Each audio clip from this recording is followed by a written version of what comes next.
Evening, everybody. I'm Martin MacDonald from Spokes, the Lothian Cycle Campaign, and I'm producing the webinar this evening together with David Harold from Cycling UK and Scotland, who are kindly lending us their webinar facilities and support.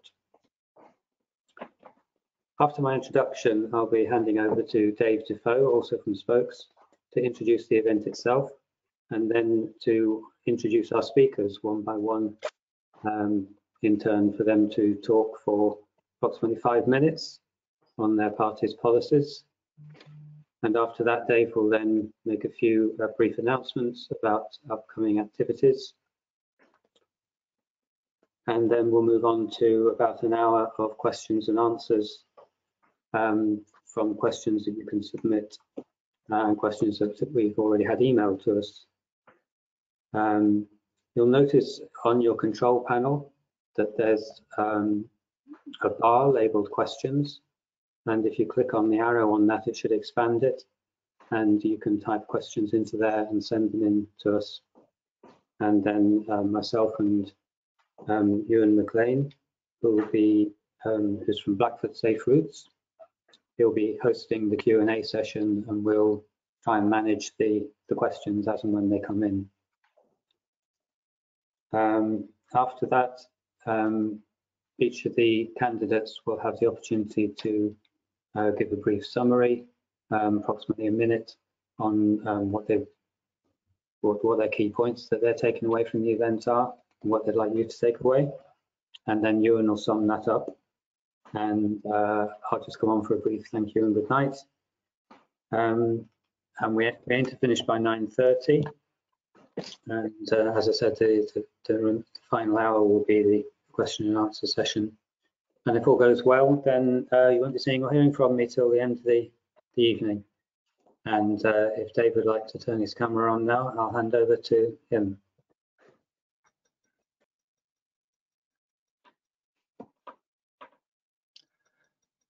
Right, good evening, everybody. And tonight we're delighted to have speakers from all the main parties who are currently represented on Edinburgh Council. It's we, the voters, who will help to decide whether or not they will still be there after the 5th of May. And tonight is to help us in making that decision.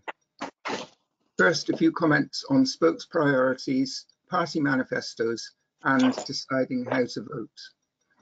After the meeting, please have a look at the election article, which is the top article on our website. I'm going to refer to it a few times just now. Next slide, please. So the Spokes Manifesto, that is linked from the website article, and hopefully it'll give you ideas for speaking to your local candidates. I'm not going to go through it in detail, but we've listed in it 5 areas of concern. Working towards a vision zero of 0 deaths or serious injuries on our roads.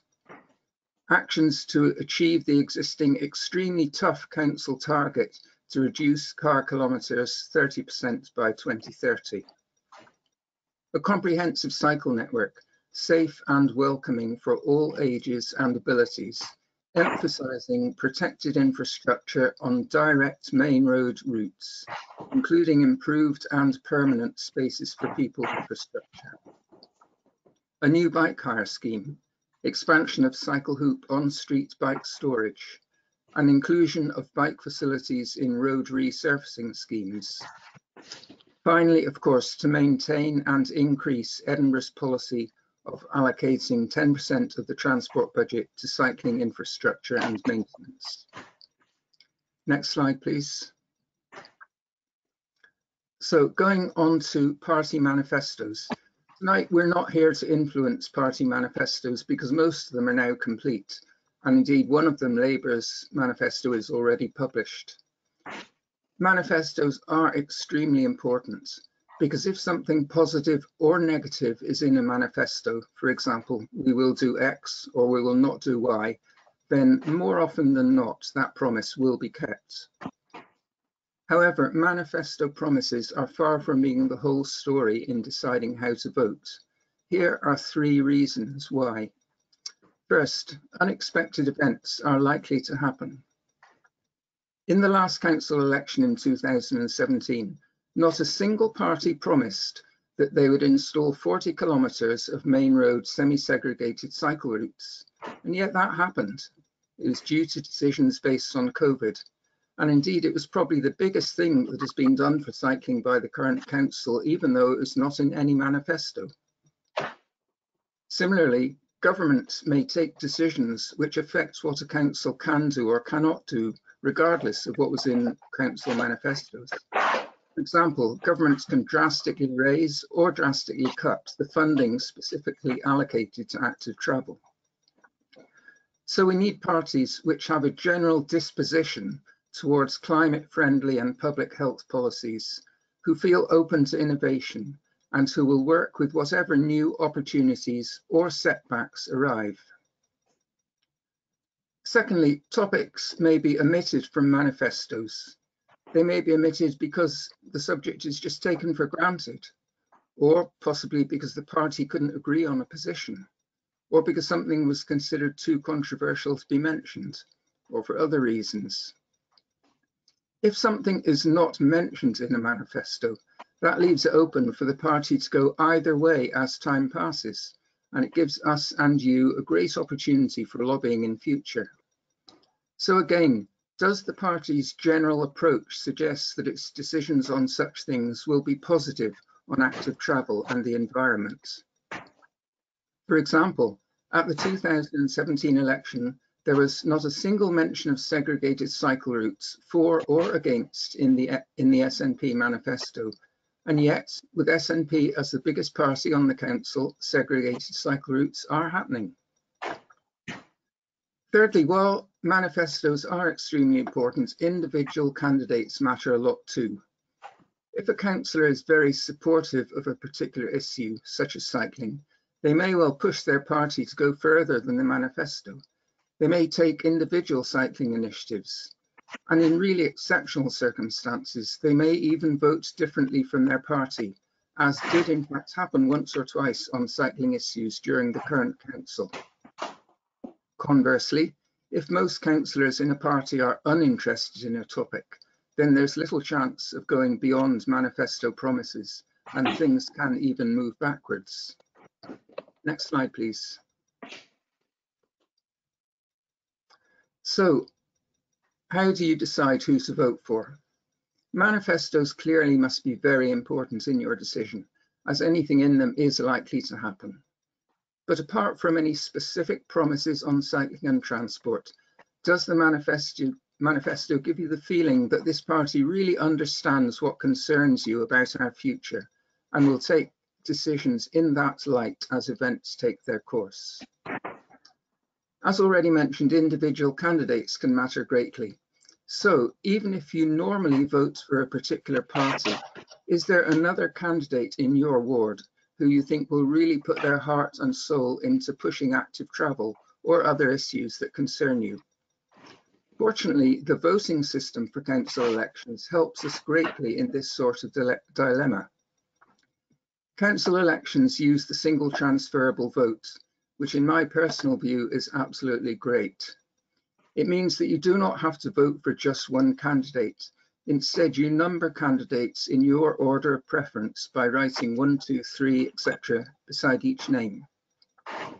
Your ballot paper may have quite a number of candidates, 5, possibly 10 or even more, possibly more than one from the same party, and each ward will elect several candidates. To maximise the value of your vote, you must number all the candidates, not just those you like, but also those you dislike. And it can be a great pleasure to place your most disliked candidate at the bottom. You are helping to decide who is not elected as well as who is elected. Some people find this advice surprising, but we have checked it with the Electoral Reform Society, who said it is exactly right. For more detail, see the explanation in our website election article. Now, tonight we have 5 candidates with strong interests. Could you put the slide off now? Thanks, David. Tonight we have 5 candidates with strong interests in active travel. They are very keen for voters to put them at the top of the list when you're voting, and they're desperate for you not to put them at the bottom. Each candidate will have a strict 5 minutes to outline their policies on transport with particular reference to cycling. We're going to ask them to speak in alphabetical order by surname. So Scott, you're first. Could you put your sound and video on, please? So our first speaker is Councillor Scott Arthur, who's standing in Coniston Fairmile Head, and Scott is in fact a spokesmember. So over to you, Scott.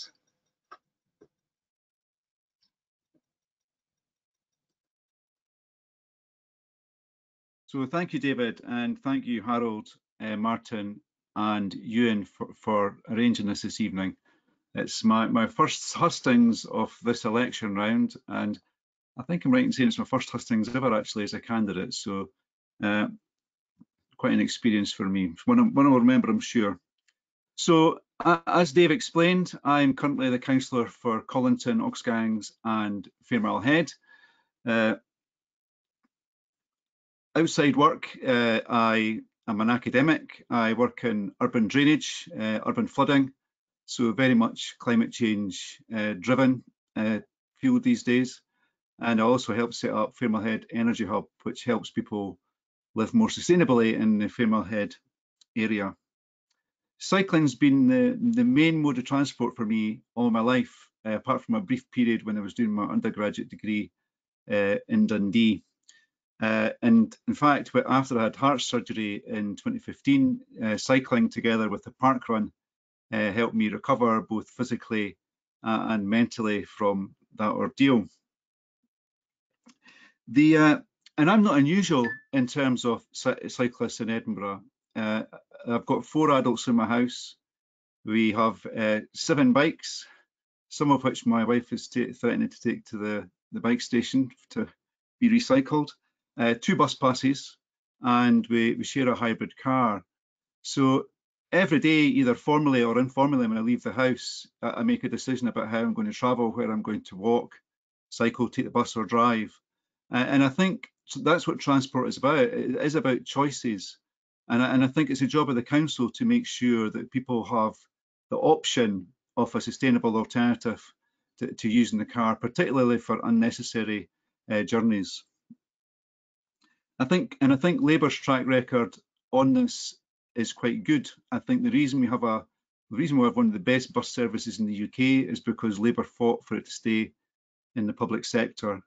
And Labour is also behind most of the high quality cycle schemes you have in Edinburgh today, either planned or actually on the ground. And some of these schemes actually define Edinburgh and how it looks and feels for us and for people who visit here. And it's also Labour, of course, who set the Scottish Government's climate change targets, because their targets initially didn't go far enough. So I've got my party's manifesto here, as Dave said, we've actually published ours. But what I don't intend to do is to go through it page by page or policy by policy, because I'm sure everybody watching this evening, if there is anybody watching it actually, I'm sure you're more than able to do that yourselves. Instead, what I want to talk about is the broad themes, the broad challenges that we hope to manage and deal with in the coming 5 years. So there's 3 of these. The first is growth. So Edinburgh, over the next 10 years or so, there's going to be 55,000 extra houses built in our city. And there's going to be more houses built in the surrounding local authorities. And these people will all be, at least some of the time, commuting to work. And we have to think quite carefully about this. I don't know how we can build that number of houses and it be sustainable, but we have to try our best. And a key part of that is ensuring these people, these new families, new residents, all have access to sustainable transport options. Them as well as the others who are already living in the city, and that's something we absolutely have to get right. And I think where we've failed, in the past, is we've failed to work with surrounding local authorities on this, to work together in a coherent transport policy, a coherent sustainable transport policy, to make a difference, to meet the challenge of defeating congestion whilst also reducing our climate emissions. Indeed, I think that the main outcome of collaborative work with surrounding local authorities appears to be investing over £100 million in Sheriff Hall roundabout, and I don't think that's anything we can be proud of. So the second challenge I want to talk about, the second priority, the second theme, sorry, is equality. So as it stands, cycling is very much, in general, the pursuit of middle-class men. And I mean no insult to Martin, Harold, David and Ewen when I say that, but that's the reality. And that means those people are also lobbying for change as well. And that's perhaps part of the problem. And I think what I've seen over the last few years is I think we've really failed to do as much as we can to broaden the demographic of cyclists in Edinburgh in particular. I've seen, and I've blogged about this, how the cycle hire scheme was largely focused on more affluent areas, and we didn't use it as a tool to get less affluent people cycling in our city, to make a difference to their lives. And likewise, I think the cycle storage container scheme, I think, is repeating some of the same mistakes. If you look at where they're positioned, and I know it's based on where people are asking for them, but we know that middle class people tend to ask for more and are more have a stronger voice in these things. They're largely in more affluent areas. So all we're doing. You're near the end of your time, Scott. Oh wow, sorry. So all we're doing is reinforcing that activity. We're further gentrifying cycling, and I think that has to change as well. The third point is about establishing good habits with people when they're young. So we really believe that we have to accelerate the review of home to school travel for kids going to school. So that's about ensuring they have safe walking and cycling routes to school. And I think there's really opportunities there. But the last thing I would say, so that's the three main themes. The last thing I would say, very quick. It will be very quick, Dave, don't worry. The last thing I would say is that people will ask you to vote for them. And one question you should ask is, will you stand up for this city? Because Edinburgh has faced unprecedented cuts in recent years, and Edinburgh needs councillors that will stand up for it. So I hope you will ask that question as well. Thank you, David. Sorry. Thanks very much, Scott. So if you could turn off your video, and Sanne, if you could get your video and sound on, please.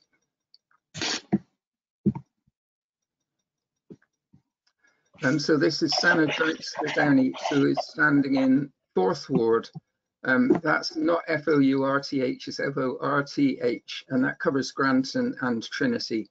And she is also the Lib Dem spokesperson for net zero for Scottish Lib Dem, I believe. So over to you, Sanne. Thank you so much, and thank you to everybody in Spokes and colleagues for making this Hustings happen. So when I moved to Edinburgh from the Netherlands in the early 2000s, I brought my rickety student bike. And I was all set to continue cycling as I had done as a child, to school, to friends and to sports lessons, or as a teenager to parties in nearby towns and villages, as a student in Utrecht, a city about the same size as Edinburgh. But in my first few weeks here, I had a few experiences that put me off cycling in Edinburgh for many years, and two stand out. Firstly, during the first week of term, I was stopped by police while cycling back through the meadows after a late seminar. I thought I may have a broken light, but no, the police warned me that it wasn't safe for me as a girl cycling by myself at night. The other conversation involved plotting out a route from Marchmont to Leeds to get to a birthday party. And my friend told me that I had to cycle on the bus lanes, and I laughed, thinking that this was a hilarious suggestion, until I realized that he was serious. So I put my bike away and embraced walking instead. And I didn't cycle in the city centre for many years, and it was only when I had kids that I rediscovered my love for cycling. But I quickly found our routes as a family limited to destinations that we could reach safely on the North Edinburgh Cycle Network, and our trips constrained by the daylight hours that form a natural curfew for many women and young people on these dark, secluded paths. Now, one of the bright points during this awful first year of the pandemic was to see more people out on bikes. And David mentioned spaces for people earlier, so let's talk about that a little bit. I was optimistic and really keen that spaces for people would make a difference, and that would allow first-time cyclists to continue cycling when traffic returned. And I think indeed for cyclists like me, who are experienced but perhaps needed a bit of a confidence boost, having more protection has been really helpful. especially on uphill sections.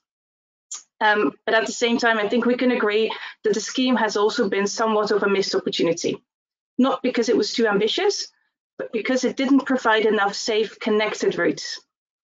Now imagine for a second cycling along a somewhat protected lane with your 6-year-old who has more confidence than sense and your 9-year-old who is not confident at all, only to come out to the Crutoil roundabout with cars left, right and centre and literally nowhere to go, not even onto the pavement where there is a big railing. And perhaps understandably, but still disappointingly, I think, Spaces for People went for the easy, straight stretches of road and didn't deal with the junctions, the roundabouts, the difficult bits, the bits that you really need to be sorted out. Still, the Lib Dem supported the vast majority of schemes, and we want to see many of them made permanent. At the same time, where there were serious flaws or issues for residents, my colleagues on the council spoke up on behalf of their constituents to point out these issues. And I think even the SNP Labour administration now realises that had it worked more closely with some of these communities, we may not have had the polarisation and toxicity around these schemes today, which I think has been really, really unfortunate.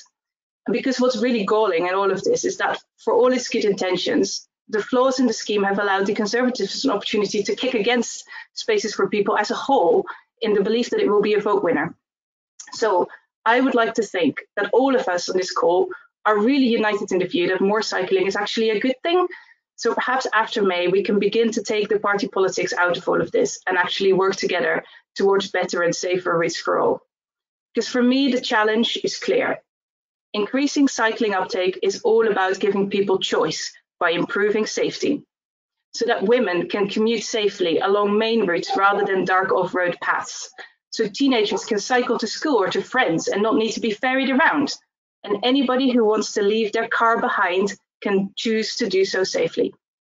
So here are some of the most relevant key points from the Lib Dem's Council Manifesto.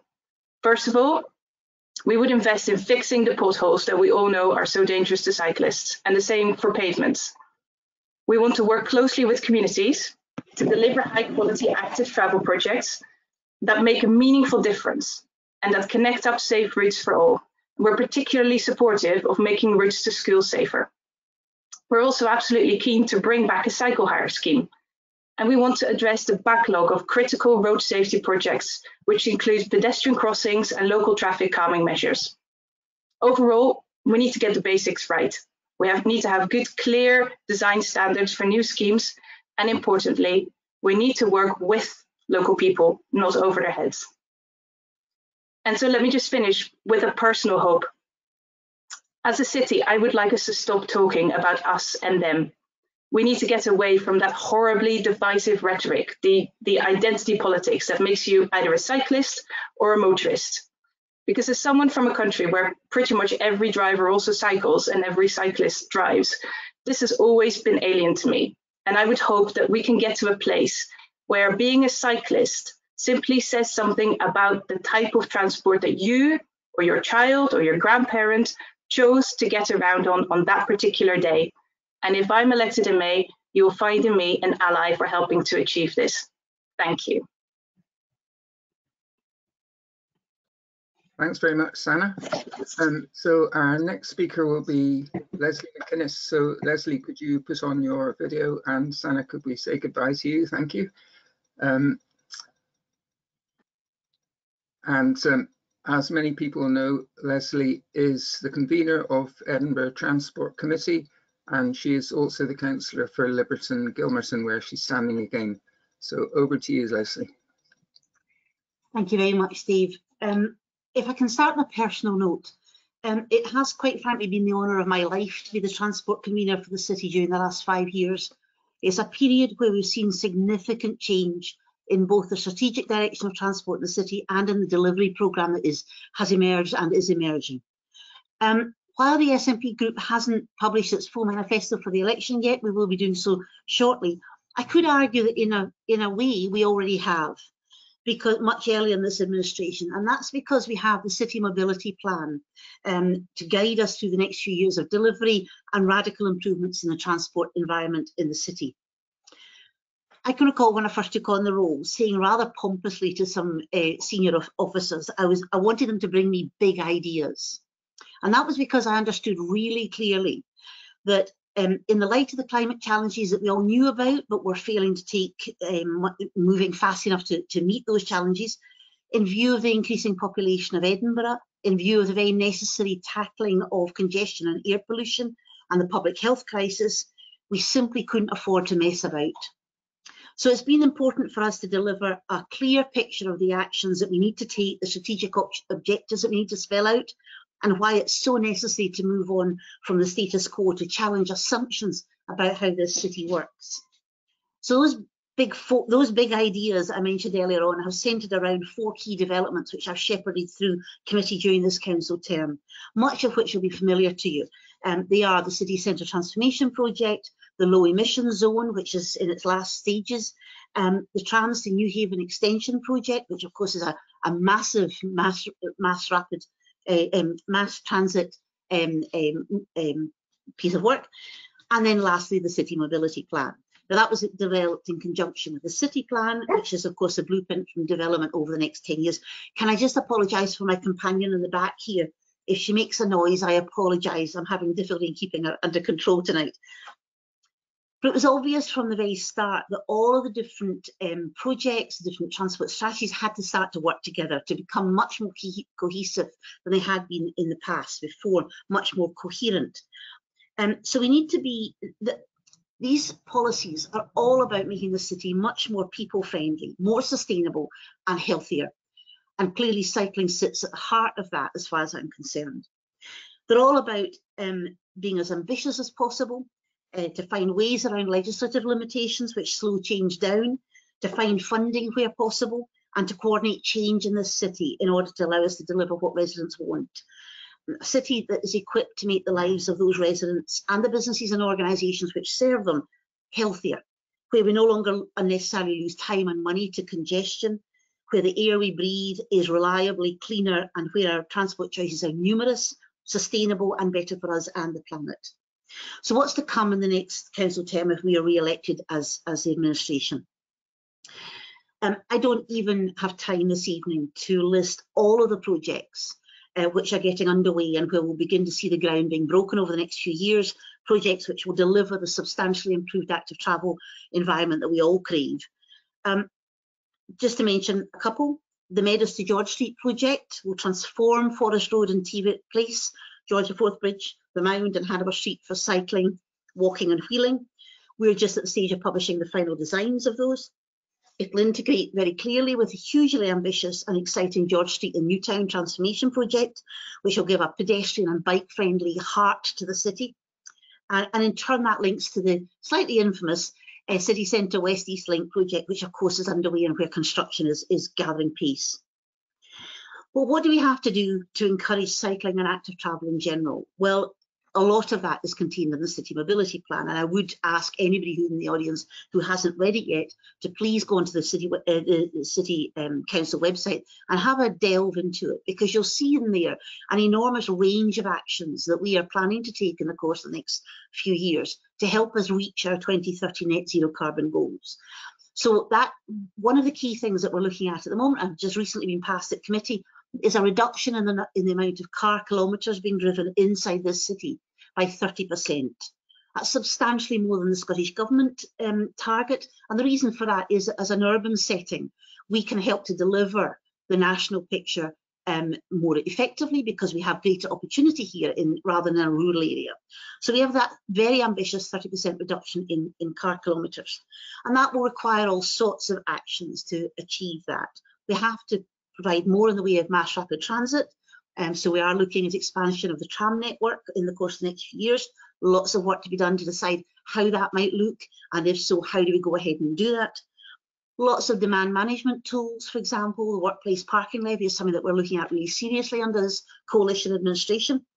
We're looking at a bus network review. We're looking at the 20-minute neighbourhood concept, which allows people to access local services much closer to home and reduces the need to travel in all sorts of ways. A whole range of things.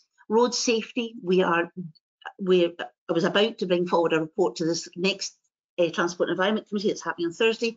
We've had to delay it somewhat, and that's on Vision Zero. Thank you. If I might just finish very briefly. I've led from the front on making, on delivering progressive, positive changes in this city during the last 5 years. We know that more people would cycle if they felt safe, that we must make progress in delivering quickly and effectively the changes that research tells us would in fact be welcomed by the majority of residents. The next 5 years will be critical in how we can deliver net zero carbon by 2030. We can all recognise it as an ambitious, difficult target which will rely on partnership working with businesses and organisations beyond the council and with residents citywide. But if you help to return an SNP-led city administration for the next 5 years, you'll be guaranteed that the council will be hyper-focused on delivering every policy and action possible to help us achieve an Edinburgh that's fit for our future and for our children. Thank you. Thank you very much, Lesley. So if you could turn your video off, and Claire, if you could appear on the screen, please. That's great, thanks. Now, Councillor Claire Miller is councillor for the city centre, where she's standing again. She's the transport spokesperson for the Green Party on the council, and she is also spokesmember. So over to you, Claire. Thanks, Dave, and really pleased to be here with everybody tonight. Thank you so much for organising this hustings. I'm really excited about this one, the first one for this election, I think, for all of us, and one of my favourite subjects as well. So the first thing that I wanted to share was, I guess, getting out of the way the bit about I'm a keen cyclist myself, because I know that we're all prone to talking about our personal experiences, but actually what people want to hear about tonight is probably about our policy. So let me just get that straight out of the way. So I'm a walker and a cyclist. I'm also a bus user. I'm a car club member. I'm an ex-car owner and an ex-motorbike owner. And in terms of my cyclist identity, I have both an e-bike and a regular bike. I don't own a bike helmet though. I do own lots of clothes with Lycra, but they're only worn when I go to my yoga class. I don't wear them when cycling. I do put lots of lights on my bike in the winter, but I don't jump red lights. And I get off and walk through dangerous junctions because we've got a lot of those in Edinburgh and I'm a bit afraid of some of them. And I do cycle up hills and I cycle in the rain, but tend to not cycle in the snow. So apologies for that, but I just wanted to get that out of the way, because what I really want to focus on when I speak to you is on green policies, because we are representatives as councillors, and yes, our personal experiences are relevant, and obviously that shapes why we get into politics. But what you need to know is what all of the councillors will stand for. So in the Green Group, all of our councillors are pro-cycling, and that's why I want to talk to you about how unashamedly pro-cycling we are. So there are many benefits to helping more people getting around on bike, whether it's for fun or play or exercise, or whether it's for A to B journeys, or indeed multi-stage trips for shopping, caring, education and work. And fundamentally, what we believe is that if people feel safe and empowered to get around the city on foot or by bike, then what we'll have as a result is a healthier, cleaner, greener and more harmonious city. So how do we go about doing that? To me, the key is to make it both safe and appealing. So what do I mean when I say safe? I think it's not just about fully segregated, enforced, well-maintained cycling infrastructure on main routes to ensure a journey without risk. Obviously, that's a given, and absolutely we agree with other groups that that is something that we want to deliver. But it's also the smaller things, things like personal safety. Safety from being shouted at or stranded or feeling vulnerable. Things that women, people of colour, LGBTQ people think about when they leave the house to go somewhere. Am I going to be safe if I do that, or do I need to do something else to protect myself? And it's also about the perception of safety, because people need to know that they're likely to be safe before they're going to even make a choice to cycle. And the uncertainty around safety is a barrier to some people even trying to get out on their bike at all. And then appealing. So what do I mean by that? I think it's easy to forget as grown-ups that actually joy should be part of our lives and not just work. And I strongly believe that we should be making a space for joy in our lives. And one way to absolutely do this is to make our journeys into something that's enjoyable and fun. And there's nothing more enjoyable than cycling. And I think it's also about making sure that people know that cycling is reliable. That's another appealing factor of it. You always know how long it's going to take you to get somewhere, and there isn't really such a thing as being stuck and delayed in traffic when you're on a bike. And it's a fabulously connected experience as well. So unlike when you're in a vehicle looking through glass and the world is passing you by, when you're cycling somewhere, you're definitely part of the journey and you're moving through the world. And I think all of these things are part of the appeal. So what are the key Green councillor policies in this election? First of all, quickly, obviously, we sign up completely to all of the asks in the Spokes manifesto. But let me just call out some highlights that I wanted to pull out from our manifesto, which is going to be coming out shortly. We have very much committed to Vision Zero for Edinburgh. We believe that nobody should be killed or seriously injured on our roads, and we support Spokes in this call as well. We want to build a fully connected 500-kilometre segregated cycle network for the whole city on main direct routes.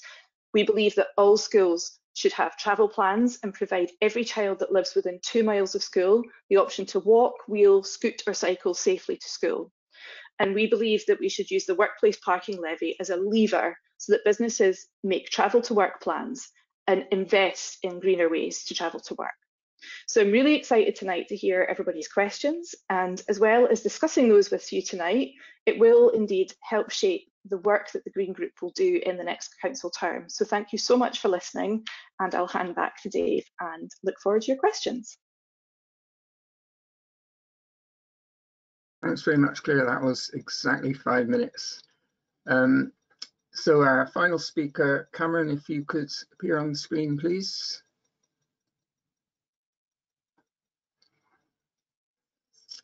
So our Conservative speaker, Councillor Cameron Rose, who is Councillor for Southside Newington at the moment and is standing there again. Hopefully we're going to be seeing you shortly, Cameron. Have you got me? That's great. Okay. You can hear me all right? Yeah.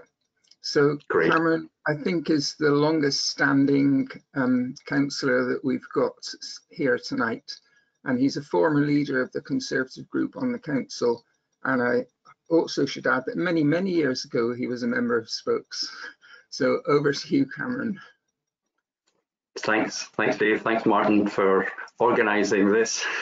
Many, many years, well, it's not that so many years ago, and I think I was a member of Spokes for probably about 20 years, Dave. And as everybody else has started with a personal statement, mine is really very brief. Yes, I have a car, but I do round about 2,000 miles a year on my bike, and almost entirely on Edinburgh roads. However, let's start with, let me take face on the issue of spaces for people, which really is the subject of quite a lot of emails I get from people. I think most people on this meeting will have a particular view about spaces for people, but I just want to assure you I get a lot of emails from cyclists, a lot of communications from cyclists who are concerned about quite a number of aspects of spaces for people. And the restrictions that they cite are related to some other issues like potholes and the poor quality of the roads, including on the cycle lanes, as well as the road surfaces, the restrictions which there are in terms of space for avoiding obstacles, including on the surfaces, the road surfaces. And my concern about spaces for people is that it doesn't, in many cases, have consent, and I'm not saying that all spaces for people projects are negative. There are some which we support, particularly those round about schools, but overall they have created congestion, they have slowed down traffic flow, and they have not given huge benefits to cyclists. They do to some cyclists, particularly those who are hesitant, and I understand that, and there are many benefits there. But overall, their impacts have quite a lot of negative effects on people. Let me move on to something which was mentioned by other people earlier in the presentations, and that is the question of choice. And it's not just a question about choice for cycling, it's a question of choice for other people as well, for other road users, road and pavement users as well. And we've had particular complaints from people who are disabled and concerns from the blockages to the flow of traffic from local residents and from motorists. And the issue here is not that encouraging cycling is a bad thing. And I want to say that and make that very, very clear that we are supportive of cycling and of improvements in cycling, and we have been so. And when I say we, I can, all my colleagues. But that doesn't mean to say that we support everything that has been proposed by the recent administration. There has been a reduction in the backlog of road repairs to something like £77 million. That's despite a number of, that's perhaps partly due to a number of mild winters, partly due to low road use over the last couple of years of the lockdown. But it is a huge concern to everybody who wants to use the roads or pavements, this state of our roads. Take, for example, the Quality Bike Corridor, which runs from the King's Buildings to George Street. The road surface for pedestrians, for motorists, for cyclists at the junction of Causeway Side and Salisbury is a disgrace. It really is bad. And there's a 250-metre stretch of what is really of that lane just north of there, which is really like a ploughed field which has been made into concrete. And this is a quality bike corridor. So money spent on cycling should really be spent on improving the roads for all, and that would benefit cyclists as well. And the divisions that were talked about by a couple of earlier speakers, and I think quite helpfully in many respects, I think would be helpful if we applied them or avoided them in saying, in giving preference to cycling in some situations above pedestrians, above disabled people, above motorists. I think we have to accept and understand that I think the figure for Scotland is 1 to 2% of journeys are by cycle. Obviously, it's higher than that in Edinburgh, although we don't have up-to-date figures on that. But there are a lot of other people trying to get to their elderly relatives, to get their children to school, who need to use cars as well. And why am I saying this? Because there's a balance which is needed. And that balance needs to take account of the views of local people. Sanne referred to that as well. And that is what has not been done well in recent years. So we want to improve cycle facilities. It's your time, Cameron. Okay. We've been at just a couple of sentences. We've been at the forefront of pushing, for example, for the cycle hire scheme. Ian White pushed for that long before anybody else did, and pushing for a replacement for that as soon as possible. That's absolutely essential. And indeed, for a number of key schemes that have been implemented, they've actually been pushed for by myself or by some of my colleagues. So we take a pragmatic view to cycling, and the most important thing is improving the surface of the roads and pavements for everyone. Thank you. Thanks very much, Cameron. So if you could take your video off just now. Sure. And David, if you could put up the announcement slide, please. Right, so before we go on to the question and answer, just a few announcements. For more information and links to any of these, go to the Spokes website and have a look at the latest member circular. And to find that, you go to the website and you click on the tab, which is called Spokesworker. So there's going to be another online hustings, this one by Living Streets. That's on Tuesday, the 12th of April. And incidentally, please tell us about any other hustings that you hear of so that we can add them to our election article to encourage people to go along there and ask questions about active travel. There's going to be a treasure hunt organised, well, it's already underway, organised by the new group Friends of the Quiet Route, which exists to support and improve the Green Bank to Meadows Quiet Route. And the treasure hunt's on until the 20th of April. Again, information in the spokesmember circular. Then Pedal on Parliament is returning to its origins on Saturday, the 23rd of April, with a mass ride to the Scottish Parliament. Don't miss that. Hopefully we'll have our usual spokes stall at the beginning and the end. Of course, the council election's coming up on the 5th of May. Make sure you are registered to vote. You've got to do that by the 18th of April. And if there's any chance you won't be able to get to the polling station, request a postal vote. There's links for all that again in the website election article. The member circular also includes news about bike route developments and environmental and other consultations that you might want to respond to. And finally, while you're on the Spokes website, if you're not already a member, click the membership tab. By joining Spokes, you'll receive our roughly monthly member email circular telling you about local and national cycling developments and events, how to make your voice heard and how to push for improvements. Thanks. So David, could you take that slide down, please? And Ewen and the 5 candidates, if you could all now return to the screen, please. So our question and answer session is going to be chaired by Ewen Maclean. Ewen is one of the founders of the Friends of the Quiet Route, who I've just mentioned, also of Blackford Safe Routes, whose name is pretty self-explanatory, and also of the highly inspirational school bike bus called We Unicorns, which is James Gillespie's primary. At the end of the QA, probably about 9:15, the speakers and Ewen himself will each give a brief summary of what they've learned and their takeaways from the meeting. So with that, I'll pass over to Ewen and goodbye from myself. Enjoy the rest of the evening. Thank you very much indeed.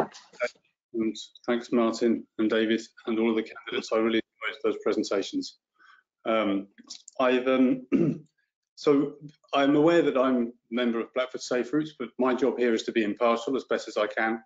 And the protocol which I'll try and adopt is I've got some excellent questions already, and I'll ask them in turn to each of the candidates.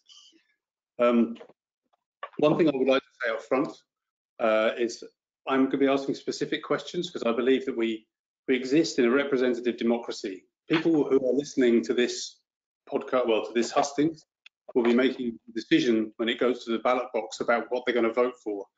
And so what we want to hear is specific transport policies, specific implementations, and if I feel that an answer has not been given, I may press somewhat on that. The other thing I would say is around the notion of consultation, which I know that people talk about a great deal. Consultation is not a transport policy. What are we about to engage in May is a democratic process which is demonstrably better attended than any consultation, and demonstrably consultations have generally adverse responses more than positive. Both of those things are statistically shown to be the case. So I would err away from responses which say that I should be the people that are going to say that they're going to engage in consultation, because what people want to hear here is specific transport policies that people will fight for, the candidates that people will fight for when they go into office. So thanks very much. I'm going to start with the first question, which comes from Rob McGregor, which is an excellent question.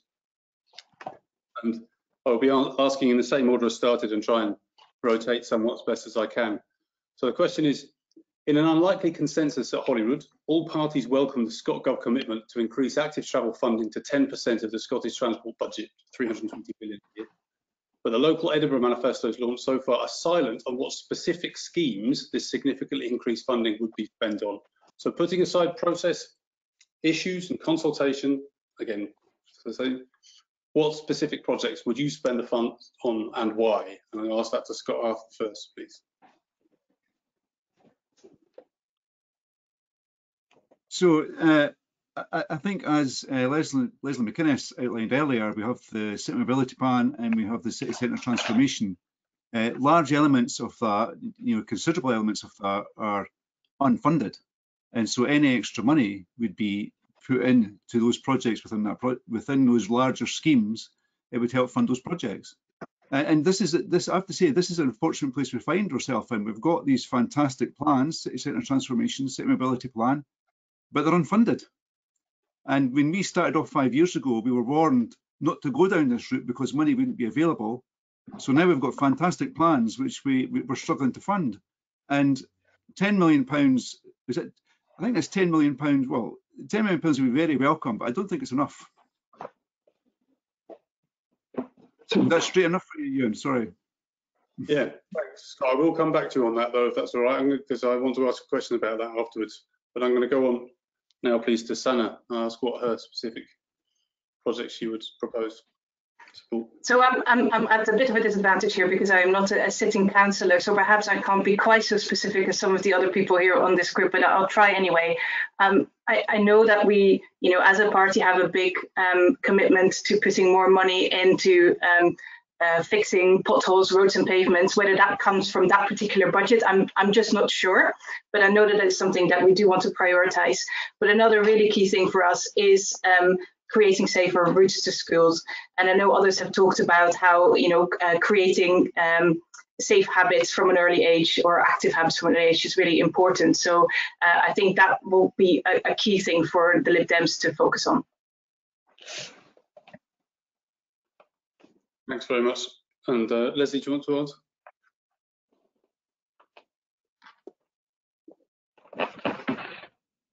Unfortunately, we can't hear you, Lesley. Sorry, potentially your mic is off.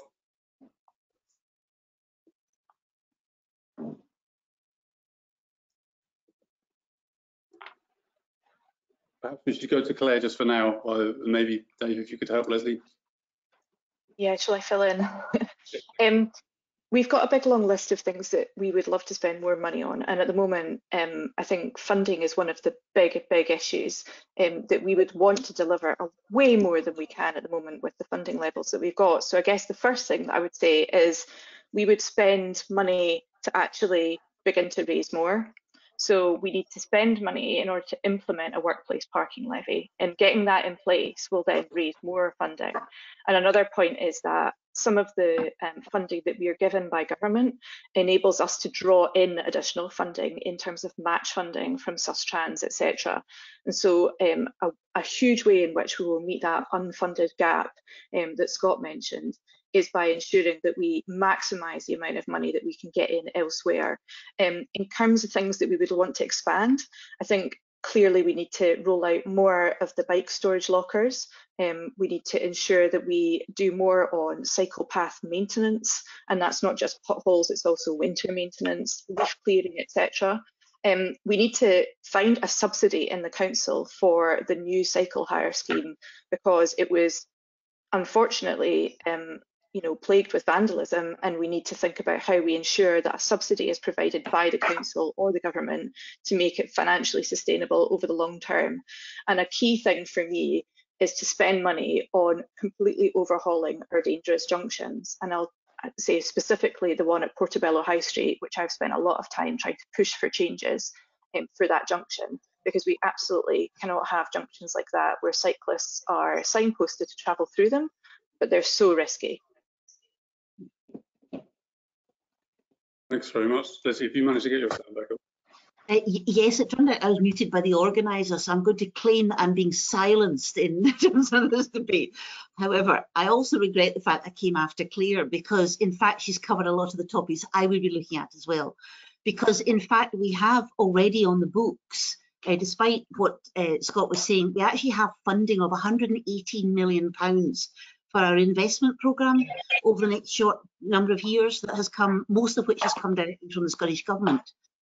So we actually know that we're in a position to start rolling out a lot of those, a lot of the key projects that we are interested in looking at. However, issues like junctions, I mean, Sanne was mentioning that earlier on in her contribution, she's absolutely correct. Under spaces for people, we couldn't do it because the ability to proof some of the key junctions that we've got around the city for vulnerable road users, whether they're pedestrians or cyclists, it's a massive job. You're talking millions and millions to change a major junction. And so I certainly would direct some money towards that. I would also look at expansion of all the things that make cycling and active travel easier. And that does include things like the secure cycle storage scheme, which is already expanding on its original form and which we know will continue to meet demand as we go forward. The workplace parking levy is something which I'm very keen on. I think it's absolutely important that we look to the future. We're not looking only short term, and the workplace parking levy, as evidenced in Nottingham, has driven enormous change in that city. And I think it's something that Edinburgh would welcome once we're past the concerns about who pays it and so on. I think Claire's absolutely correct. If we can invest in helping people to understand why it's necessary, what it does, and how much it can deliver, then I think that's a very wise investment. Can I come back on this question, please, Ewan? You can after Cameron, yes. Oh, sorry, I forgot. Sorry, Cameron, sorry. Yep. Thanks very much. Can you hear me okay now? Yeah. Yeah, okay, thank you. I agree with a number of the points that have been made then, and we're very keen to get a cycle hire scheme back up and running. We're very keen to have cycle paths maintained, the ones that we have got, particularly the surfaces where they're inadequate, and particularly the ones that are on road. There is a huge backlog of things like potholes on cycle routes that we need to correct, and that needs to be done. Earlier speakers mentioned bike lockers, and I've certainly been supporting that, and we have a number in the ward that I represent. Places like Leamington Walk need repaired. In addition to that, we need to repair road surfaces which are common surfaces that are used by other people. Thank you very much, Cameron. Yes, Scott, I have a question for you as well, but if you want to come in first, go ahead. So it is the case that the city centre transformation and city mobility isn't fully funded. I mean, that was highlighted at GRBV by Councillor Frank Ross, who's also the Lord Provost, and there's been news articles on this. I've just checked the Scottish Government's website, so they've committed to increasing funding to all councils in Scotland for active travel by £11 million. So our share, if we would get a pro rata share of that in Edinburgh, it'd be around £1.1 million. That's probably just about enough to restart the cycle hire scheme. So whilst it's great, we've all got these ambitions for how we want to spend money, the money's not there. That's the problem. That's the challenge. The follow-up to that question, which is a couple of people have asked, and I would very much like to know in which case. So I'm going to follow up with two specific questions which are asked, which I think are relevant here, because you're saying there's not funding. One of which is, given CEC declared a climate emergency in 2019, and given it wants to reach net zero by 2030, and given there are plentiful alternatives to high CO2 emitting cars, would the panel support a 20% year-on-year increase in the cost of resident parking for the CO2 emitting bands of cars for the next 5 years? That's a very specific question. It's a very good specific question as a potential. And the other question which is relevant to that, which was given, is experts are broadly united that demand management is needed to actively discourage car use, but it's unpopular. And examples include reducing parking, congestion charge, and the workplace parking levy. So what unpopular things will you do to reduce congestion in UK's most congested city? What I'm thinking of is there are various examples which you could cite to me as specific examples that you might support, which would generate income. And I'll give you a small example as well, just from some of the Hackney LTNs, and I will come back to some statistics because they're quite compelling statistics. Some of the statistics from the Hackney LTNs on ANPR cameras show that, in fact, your concerns about funding can be addressed if you implement measures which raise money themselves.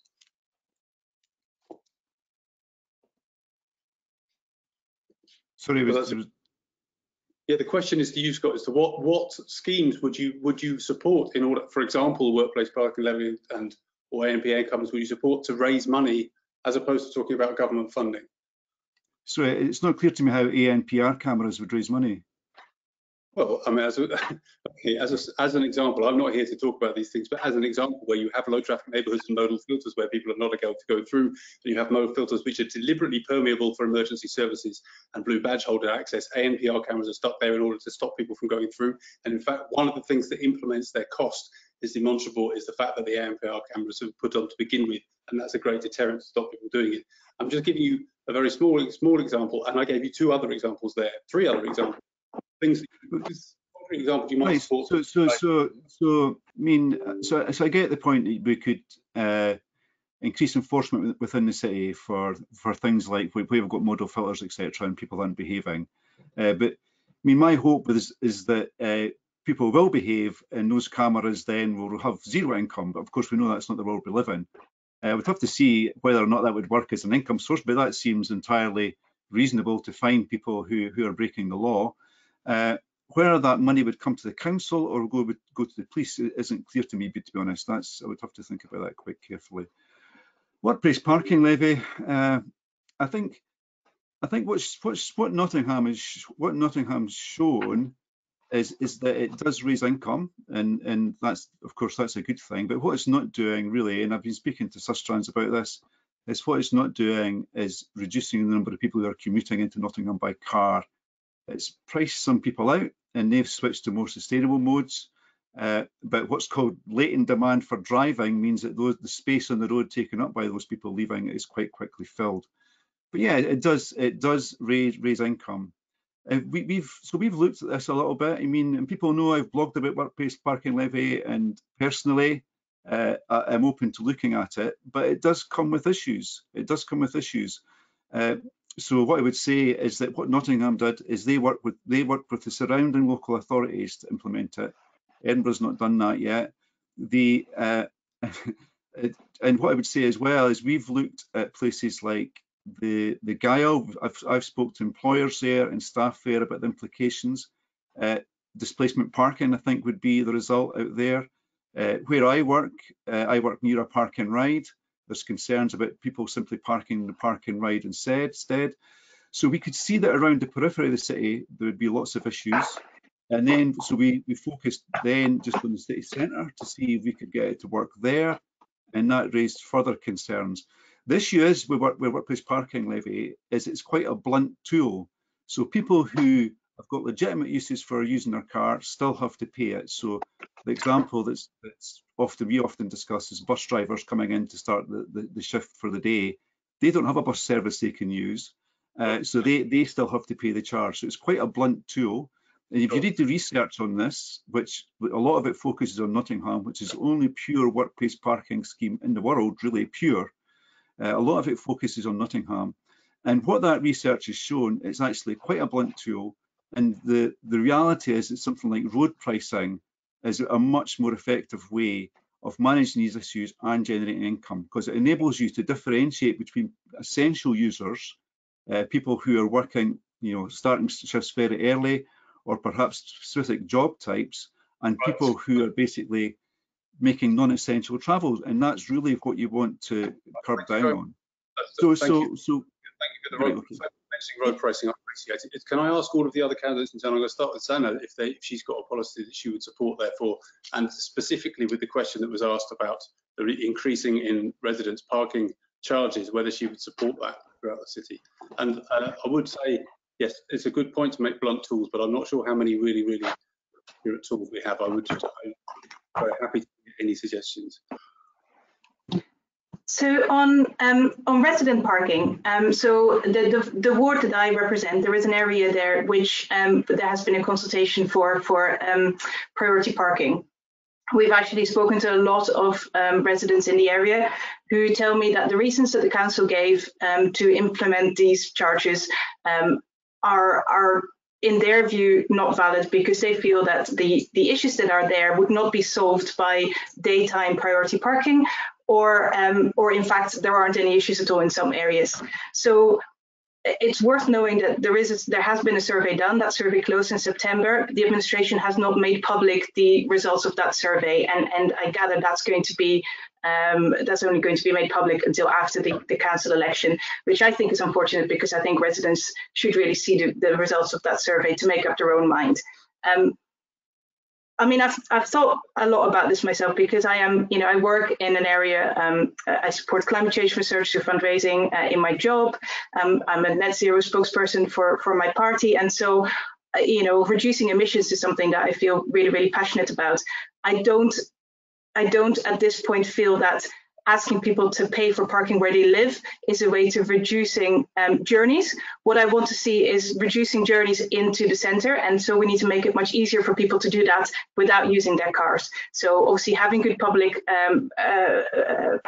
transport is one thing, having good safe cycle routes is another, and also introducing more electric car charging facilities so that people can actually switch to electric cars more easily when they want to do that. So those are some of the things, like more carrots and less stick in the first instance, that I would like to see happening.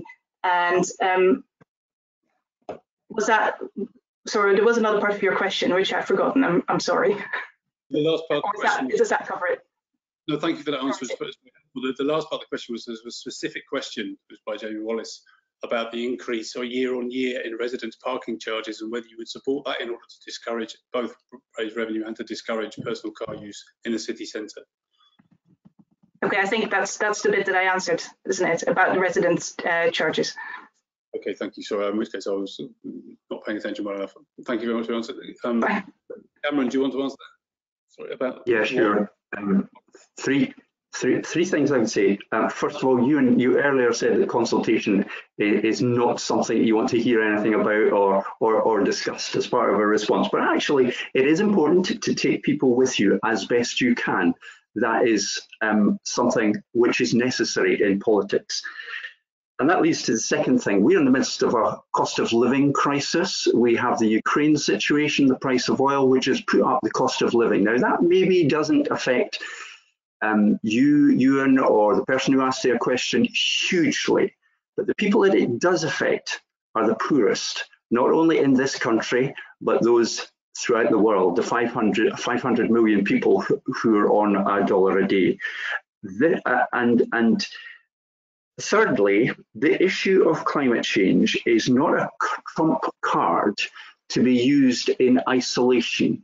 There are other factors here that involve living in Edinburgh that need to be taken into account. So in direct answer to the question, no, I would not commit to increasing year on year by 20%.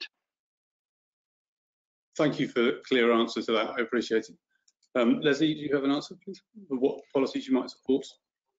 Yes, I think it's really interesting, some of the answers that have been given so far, because what I would want to stress is that no one action delivers the result that we're looking for. It's always a combination of actions that we take. Hence why we had that overarching city mobility plan that contains 49 different actions that we're putting in place, and that will help to deliver that situation where we've got less car dominance, less vehicle dominance, and more choice for people. More choice in terms of how they get around, how much they contribute to the emissions situation in the city, etc. So when we look at things like the workplace parking levy or any of the other demand management issues, or indeed any of the other policies that we bring forward around, for example, safe cycle segregation or parking, it's got to be looked at in the round and never alone on its own, because it is part of that general move that we have within the city. I regret that the cost of living crisis could be weaponized against climate change. That to me is a very regretful step, because I think we need a very holistic look at what is actually happening in Edinburgh at the moment. Cameron's absolutely correct to raise the issue of the cost of living crisis, but when you consider that 45% of households in the city do not have access to a car, who are we making policy for? I would argue that that 45% have to be taken into account, and they have to be given options, and they certainly have to be given the option of living in a cleaner city, which is very important to me. On the question of the specifics around the parking permits, I'm not going to make policy for my group on the hoof at the moment, because we obviously haven't published their manifesto, but the principle I get behind, which is about how do we rebalance transport in the city. We have private assets being held on public roads. That causes us enormous expense in the city. How do we make that work better for people? How do we try to ensure that residents have a place to park their car if they need it in front of their residence, and they don't have commuters coming in and causing them issues? There are a number of ways in which we can tackle that, and that might be one of them. Thank you for that. Claire, do you want to answer that before we move on to another question? So I'll try and get a good broad coverage. I'm really happy to answer it, actually. I think it's really a great question, and I'm glad that Jamie decided to bring it to this hustings, because I think there was a few people who were asked on Twitter what they believed would be the right course of action by him on large SUV / 4x4 parking, and whether we should have differential charges or other policies which would discourage large cars as well. And I think the recognition that the larger the vehicle and the heavier the vehicle, the bigger the impact it has, is an important point which we've perhaps not covered. I would, one of the concerns I've got is that as we move towards EV and away from petrol and diesel, that actually we're going to move towards more vehicles that are zero rated for vehicle excise duty and parking. And actually that's going to mean that we're going to have to rethink how we charge for parking completely. So I would definitely support a call that we increase it year on year. I don't know whether 20% is the right number. What I would say is we are probably the party who are most likely to want to do that.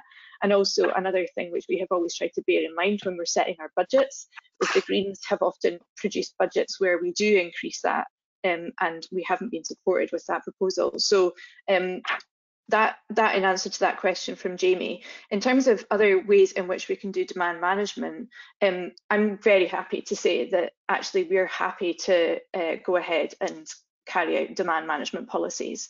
And I understand that they can be unpopular with people for whom they're not quite in tune with their current ways of living, but we are absolutely committed to carrying out those kinds of policies and doing it in a way that's consensual, doing it with people and not to people, but still bringing forward policies which are actually going to change our city, because we believe that change is needed.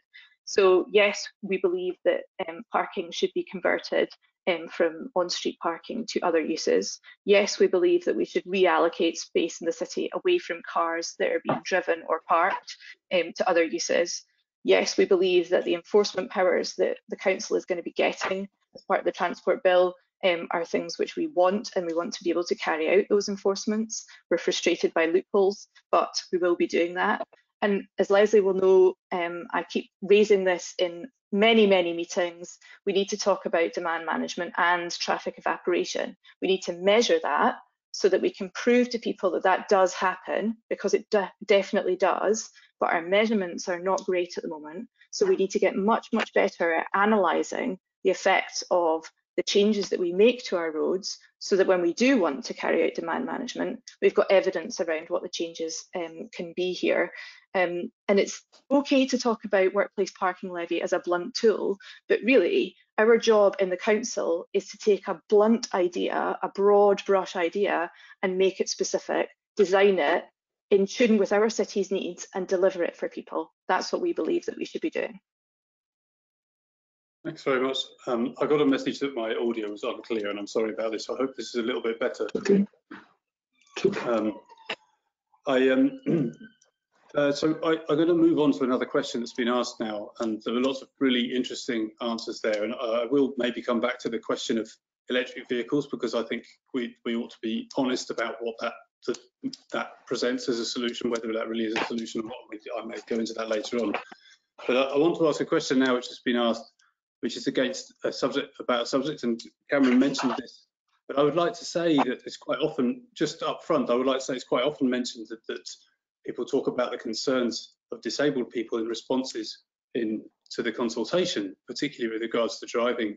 But it's actually homogenisation of all disabled people into one need is actually not correct. This is a very diverse set of needs. So this is quite a pertinent question for that, and I think it ought to be remembered when referring to the needs of disabled people in responses to consultations. One is, the question is, what would the candidates do to provide safe, comfortable infrastructure for disabled cyclists and those that find cycling easier than walking and use their cycles as mobility aids? So could I come first of all to Sanne for that, just to check that my audio is actually working? Thank you, much better. Thank you so much, appreciate that. So, I mean, you're absolutely right, and I think it's really important to remember that that there are plenty of people for whom actually cycling is a way to get around. And an example is actually my own dad, who's no longer so steady on his feet, but finds cycling much easier. And so actually going to visit him in the Netherlands, one of the great joys is being able to go out on a bike with my kids and my dad together, and having the safety to move around, knowing that they can all, all get somewhere together. So I completely take that on board. I think one of the things that I personally would really like to see is that we understand that not all bikes are this wide, right? Some bikes have 2 wheels at the back, and actually just today I was cycling up past the St. James Quarter, the new cycle / pedestrian space, and I noticed there was one bit where the cycle path connects back onto the road, and it was literally this wide, and my first thought was there is no way that somebody with a non-standard bike would be able to get through that. So I think what we really need to think about is the design of our infrastructure, and the way that some of these designs are just incredibly hostile to non-standard bikes, whether it's cargo bikes, whether it's tricycles, whether it's reclining bikes, and just understand that not every bike looks the same, and therefore doesn't always fit through the spaces that we think a bike might fit through. So having that design principle at the heart of anything that we design for cycling infrastructure is going to be really important.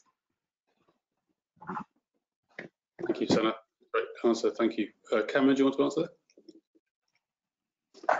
that? Ewan, I think I missed the second part of what you asked, but in relation to the first part, what measures would be taken? We need to improve the areas, and I think Sanne talked to this to some extent in terms of the design of areas. Not all areas, some areas there need to be compromises. But there are some areas, particularly possibly around about shopping areas in Princes Street, where it would be possible to provide better facilities, wider facilities for people who need heavier or bigger or different sized bikes. I think we need to improve the infrastructure that we've got at the moment. Thank you. Scott, do you want to answer that?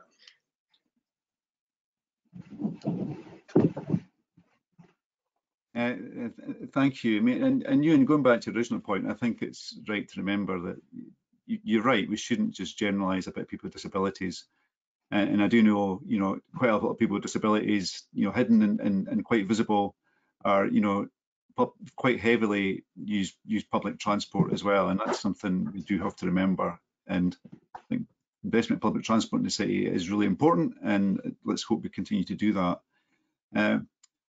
Obviously, I'm not disabled, but it's really difficult. So it's really difficult for me to see the world through the eyes of people with a disability.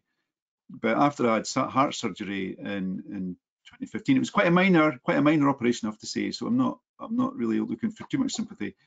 But I struggled afterwards in terms of, I certainly couldn't run, couldn't go up steps. Wasn't allowed to drive. And when I was on the bus, I had to wait for the bus to completely stop before I can get up to get off. And so it did give me some insight into how limiting, health conditions, etc., can be on people's lives. And I think, without being too, without really, hopefully I won't offend anyone by saying this, but I think we have to remember as well that mental health problems can be disabilities for people, and I do feel that exercise in all its forms can help. I'm not saying it's the only solution. Can help people deal with mental health problems, and include cycling in that, of course, but also walking and running. I think certainly those things certainly help my well-being. And I think all of us know older people who might have given up cycling some time ago, but because of e-bikes, they have continued to cycle. So I think we do have to, all those things together, people who are got temporary health issues, people got mental health problems, people who've got physical disability, or just people who are just generally getting old, like me. I think we do have to try to accommodate these people as much as possible when we're thinking about walking infrastructure, public transport, and also bikes. And I really thank Sanne for raising the point about the quality of some of the active travel infrastructure we're currently unveiling in Edinburgh. It's some of it really does need a second look. So thank you for raising that, Sanne. Thank you very much. Okay, Scott, well, the question was specifically about what we would do for disabled cyclists. So I may come back and ask you about that, because there was quite a lot of talk about buses there, which is obviously very worthy, but I would like to know what you would think to do about disabled cyclists. So I'm going to ask Cllr to come in first of all on that. Thanks, Ewan. Yeah, so this is a subject which I'm really passionate about. I I got quite cross early on when I took over the transport spokesperson role for our group, because disability was being used as a political tool, and it was being used to tell people that cycling and walking wasn't something that people did who were disabled. So I took it upon myself to go and find organisations who represented disabled people, and I made a relationship with Transport for All. I brought them into the council. They're now working with us, and I was successful in getting the council to sign up to their pledge as well, which is ambitious, and we don't meet those pledges at the moment. Some of them we do, but some of them we don't. And despite that, I said, look, it's important that we do this, because at the moment we are not doing enough for disabled people in the city, and I won't see it weaponised. What I think is important in terms of the basics is things like ensuring that we do have a programme of inserting dropped curbs, that we make sure that the width and the condition of cycle infrastructure is kept up to date, so the obvious things. But it's also things like making sure that diversions are advertised and signposted. And if you follow me on Twitter, you'll see that every now and again I have a go at the travel news guys, because they talk about travel congestion in terms of cars, but they do not talk about how it feels as a cyclist. And so when the Innocent Path was closed, that wasn't something which was communicated there. And I think that we need to recognise that disabled people are getting around by bike and on foot, and that giving them up-to-date travel information is super important, because they're using it for their commute or to go to visit people and do important errands. And I think the third thing, which for me is critical, is that we have to harness the fact that at the moment we are going through a little bit of a public awakening around disability. Scott talked about invisible disabilities, and we talked about mental health there. And I think actually there's a greater consciousness about those things now. And I think we have to harness the fact that a discourse is taking place and try to increase the awareness across the whole of the residents in Edinburgh, to say to them, yes, people who are disabled do cycle, people who are disabled do walk, and it's important that those people are enabled to get where they're going through whatever mode of transport they choose to take. And that just because you're disabled does not mean that you are reliant on a car or a taxi all of the time. That's certainly not the situation. So I think we've got a duty to kind of try and raise that level of awareness, which will in turn, I think, build support for these types of interventions. Thanks very much. Lesley, do you want to answer specifically what you do to support disabled cyclists? Thank you. Yes, I mean, I think the point you make at the top of this section, Ewan, is a very important one, and it shows up really clearly in how we interact around disability when we're developing policy, because we have to recognise the breadth of disability that we have to take into account, and that's really important. And sometimes it's difficult to get that right, because of the situation that we're in particular, or in which voices are coming forward on it. But in terms of specific measures, I mean, possibly something that people haven't really noticed is the fact that we've been going around the city removing, for example, some chicanes, where there's a difficulty in adapted bikes getting through, for example. So that's been a very practical, straightforward piece, which we've just been getting on with in the background. It's one of those low-level interventions which actually makes a big difference, I think.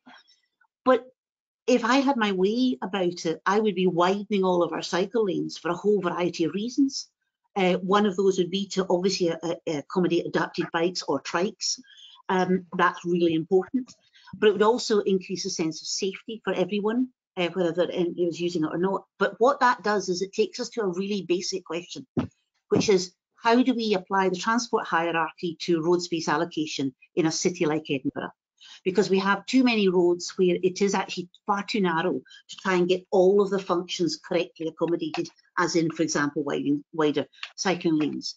We're going to have to, at some point, bite the bullet, and that will come around, I think, the circulation plan that's being worked on at the moment, which says this space shall be for the more vulnerable road users, so that will be pedestrians, cyclists, and so on, and we'll funnel vehicular traffic down other roads.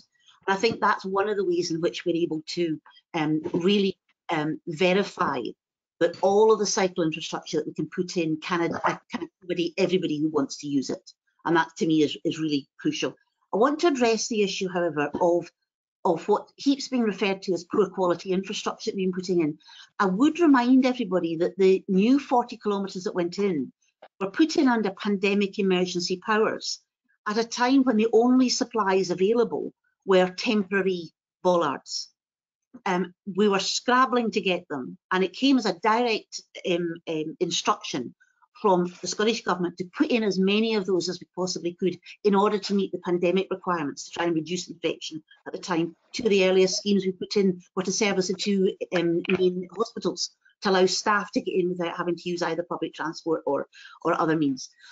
So we have to remember that we're only emerging from that at the moment, and the chance to actually transfer those into other types of infrastructure delineation, for example, is an expensive process, and it also requires us to have gone through the proper statutory processes to go from being what are temporary measures under review at the moment to being permanent. When that move takes place, if that move takes place, then that's when you'll see much better quality delineation going in. On the question of potholes and potholes in cycle lanes, which makes it very difficult for disabled users and indeed everybody who's trying to use cycle lanes, can I just indicate quite clearly, let's look at the root causes of potholes. We have many more millions of miles being driven by much heavier vehicles than we had even 2 decades ago in this city. That's what's causing the potholes. Now, the cycle lanes that went in over through Spaces for People were going in on roads that we didn't have an opportunity to improve those road surfaces, because it often requires big capital road resurfacing projects to actually take on a length of area to improve that.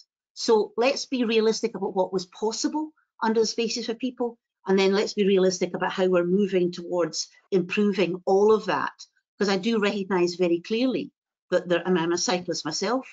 You know, going down Gilmerton Road can be a bit of a bone-shaking experience on occasions, but I recognise the fact that you have to make major changes of a permanent nature before we can address all of those issues.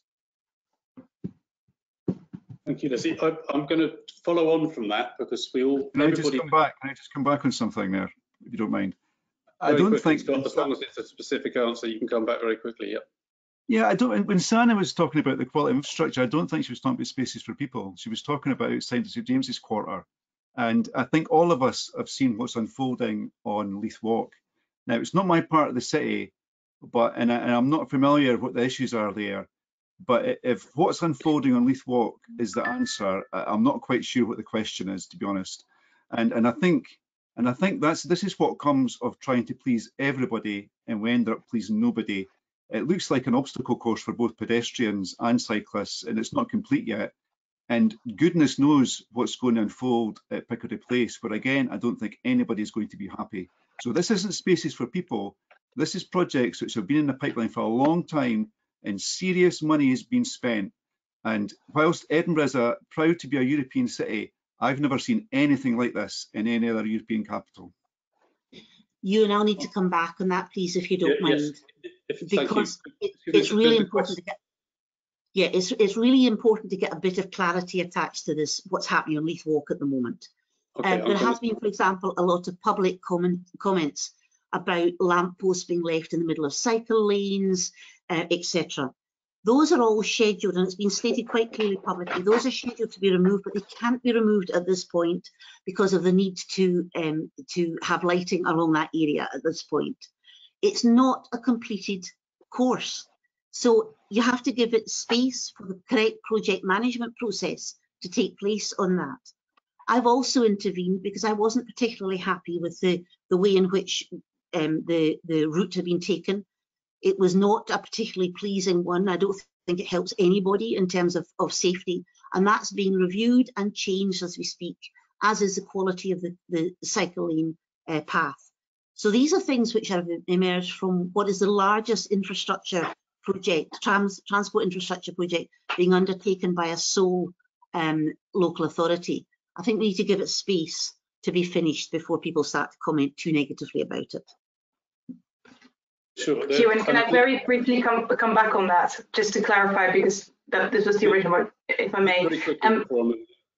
Of course, and Lesley, and I completely understand there will be some things that are unfinished. There are also some parts of that scheme that very much look finished and are very clearly bringing pedestrians in complete conflict with cyclists, particularly sort of at the top, as you're moving to Lee Street. So, I'm delighted to hear that some of this may be changed, because I think it's wrong at the moment and it should change. If there's space for that, it looks pretty finished to me, though. Thanks for that. We've moved on to talking about the quality of spaces for people, and then from there on to the quality of the implementation at Leith Walk. So we've moved on quite quickly from the previous question, which was initially about what we do for disabled cycling, and I still get an answer from Scott. We're all very sympathetic about your heart condition, Scott, absolutely, but it'd be good to say what specifically what you would do for disabled cyclists. But we'll move on for now. I think Claire Miller quite ably pointed out that there's design guidance available, and if that's what we should be applying this to all new designs. And Sanne, I think, has said, well, perhaps we're not for something which has just been described as the biggest public transport project in Scotland. So perhaps there's a lesson to be learnt there. I think one point I'll also touch on, which Claire Miller raised, is about drop curbs. I've got a new resurfacing scheme going ahead in my ward on footpaths, Oxgang Street.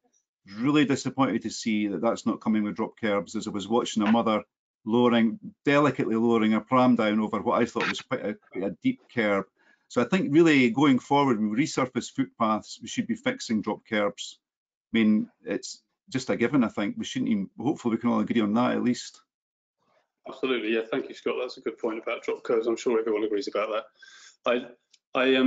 I'd like to go back, just to go back in time, because I want to ask Cameron a question about some of the things that he referred to, and historically, which are analogous to the questions we're asking ourselves now about the implementation of spaces for people.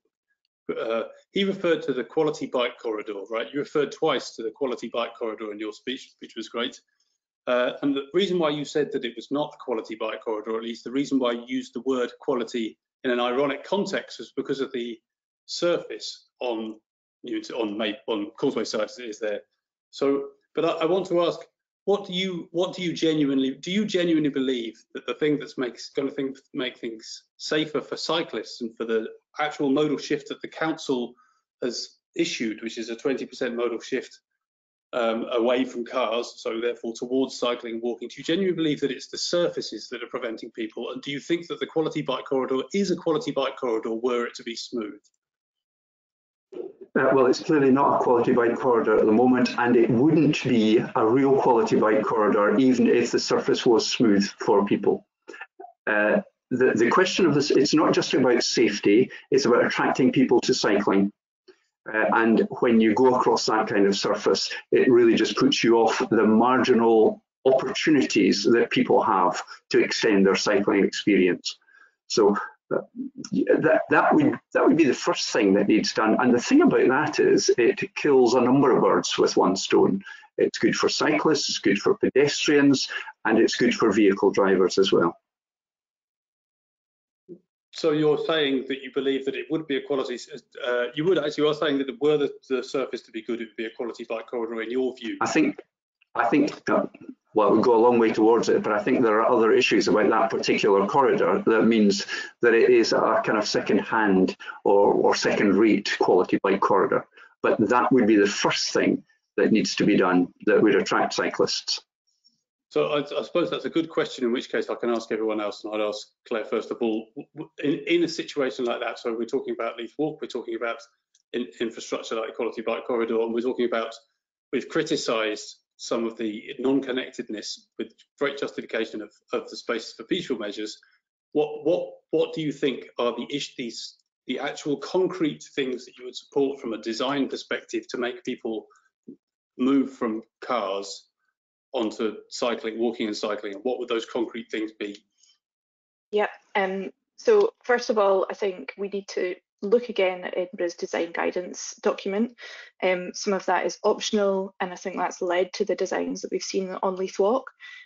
So, we've looked at how there are different options of the way that you create a grade segregated cycle lane, and options have been picked by the programme.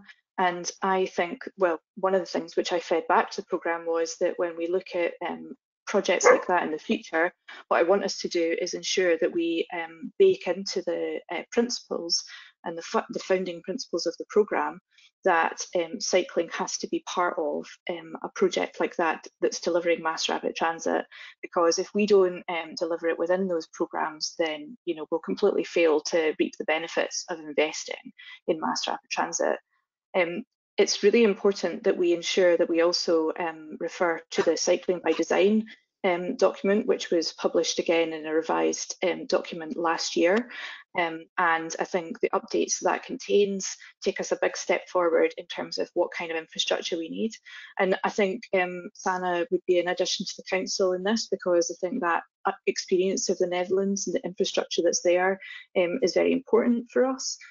We quite often look to the continent to see where the designs and the types of infrastructure that we don't currently have are things that we look to and think like that's what we want to be copying. And I think it's not only the Netherlands, it's Germany as well. The big cycling nations where getting around on bike is part of daily life are show us what kind of infrastructure we need. So it's things like ensuring that we've got car-free streets so that it's possible to get around without any vehicles on the road at all. And when it's not car-free streets, we need segregated, fully segregated cycle lanes, which are next to but off the road, so that it's possible to get from A to B on main routes. And that is going to be the answer to this. So what Lesley was talking about, creating a circulation plan for the city, I've been completely supportive of that. And what we need is that circulation plan so that we can identify where the space exists to make those cycle corridors, because we can't get away from the fact that this is another tough choice. We have to take away space from other forms of transport in order to reallocate it to people who are travelling by bike. And until we actually do that, we won't be able to get past some of these issues around how do we design those routes to be as appealing and as safe and usable as possible. Thank you, Claire. Great. Lesley, do you want to answer that quickly? Just what specific measures? Because I should ask everyone that. Yes, I would. I mean, I am very keen on safe segregation. I think it's the key aspect of how we can get more and more people cycling, particularly through, as was being referenced earlier on by Sanne, the junction issue that we've got. Now, we've got a programme of junction review going on at the moment for some of the worst of the junctions that are happening in the city. But again, it's that joined up aspect where somebody can confidently send their 12-year-old off to go to a sports club on their own, on their bike. It's that kind of movement we need to do. I think it's got enormous benefits attached to it. It's got benefits in terms of independence for children growing up. It's got benefits in terms of public health. There's a whole raft of issues that are attached to that, which I think are of enormous benefit. It comes down, though, to the fact that we have to bite the bullet as a city and say to ourselves, do we actually effectively apply the transport hierarchy or do we not? And every time during this council term that we've tried to take forward things which really reinforce the transport hierarchy that puts pedestrians, cyclists, and then everybody else down below, public transport and private car at the bottom, we are faced with a backlash attached to it. And I think we have to find a way to get that conversation to a better space, because it's only then that people will actually feel safe to take their 12-year-old or their 8-year-old or their older parent. I mean, Sanne was referencing her father there. I would like to see that kind of thing happening in this city far more often. As a 61-year-old with mobility issues, I'm very keen on an e-bike because it allows me to get around. The other day, I went to 4 different appointments across the city on Saturday. I covered probably 20 miles, and I did it with enormous ease by e-bike, and I didn't take my car anywhere. It makes a difference. It really makes a difference if we can make people feel safe. And the only way we can do that is with good quality infrastructure. And we need to really force this through to see that big transitional change towards the city that we want to be in 2030. Thank you for that. Sanne, especially as you have children, as do I, and Lesley was referencing there, what you would consider safe infrastructure with your children. It would be great if you could answer from that context as well, what you think that you'd like to see. Yeah, absolutely. And I completely agree with Claire and Lesley there that segregated lanes along main routes as well as junctions are two of the really, really key things there.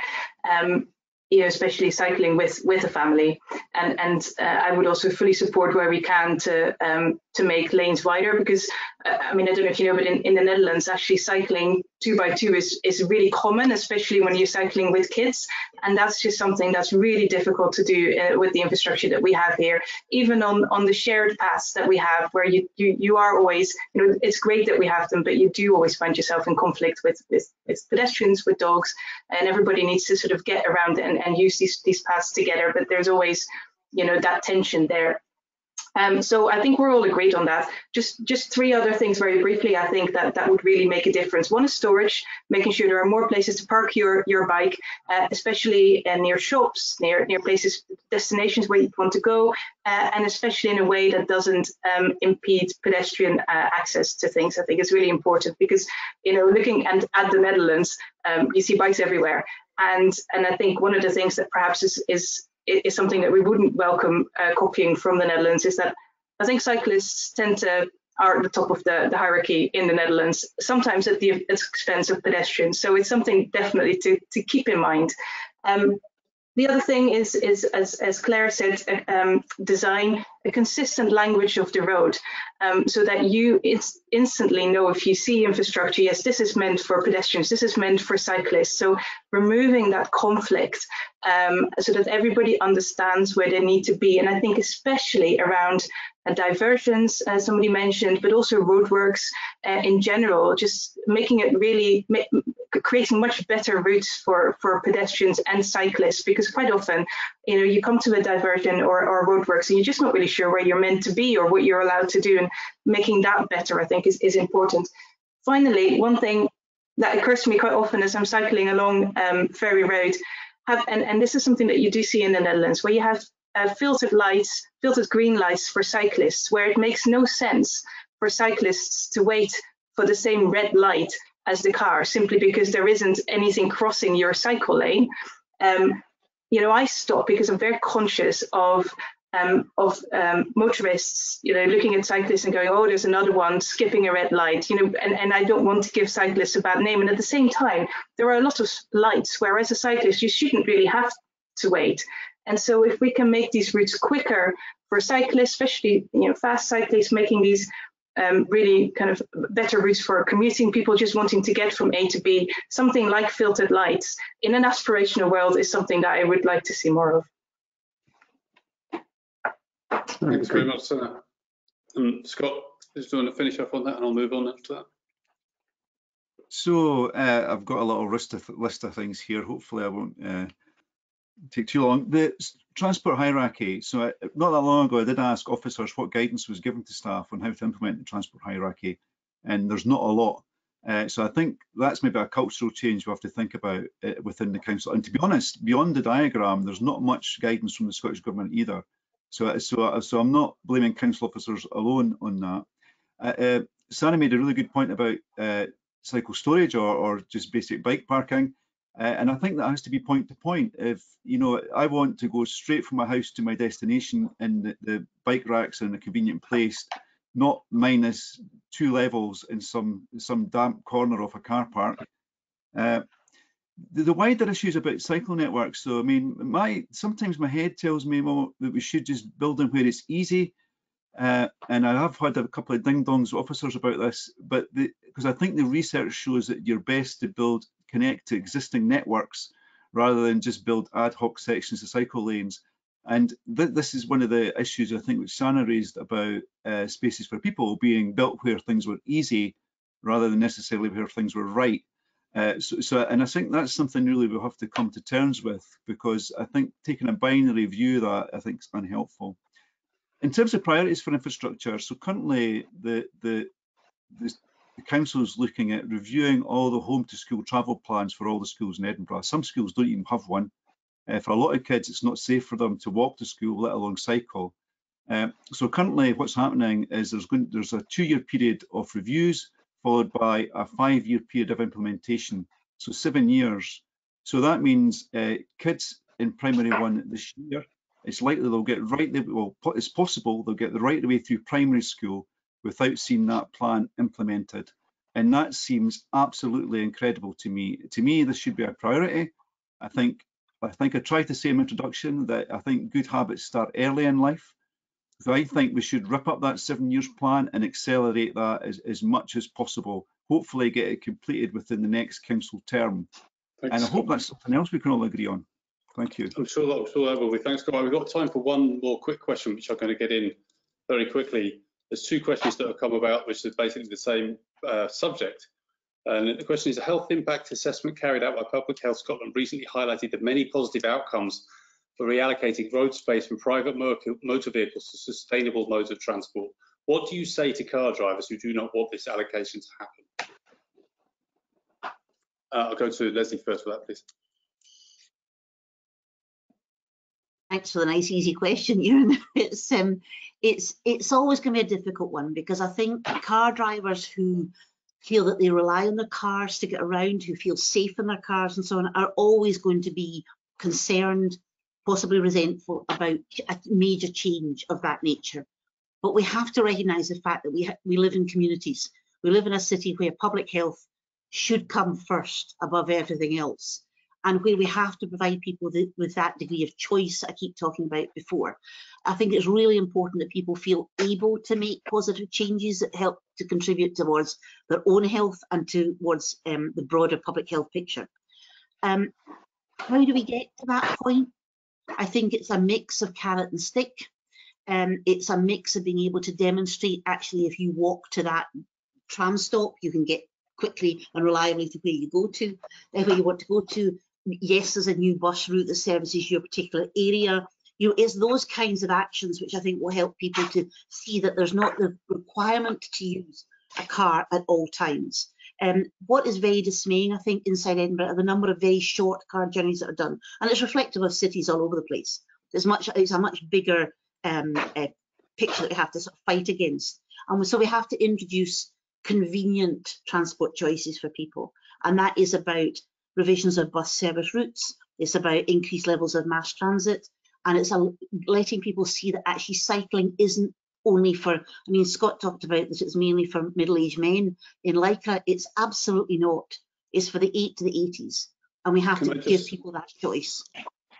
I'm sorry, I've been told we haven't got much time left, so we probably have to have a minute left. Thanks very much. Claire, do you want to just very quickly say that?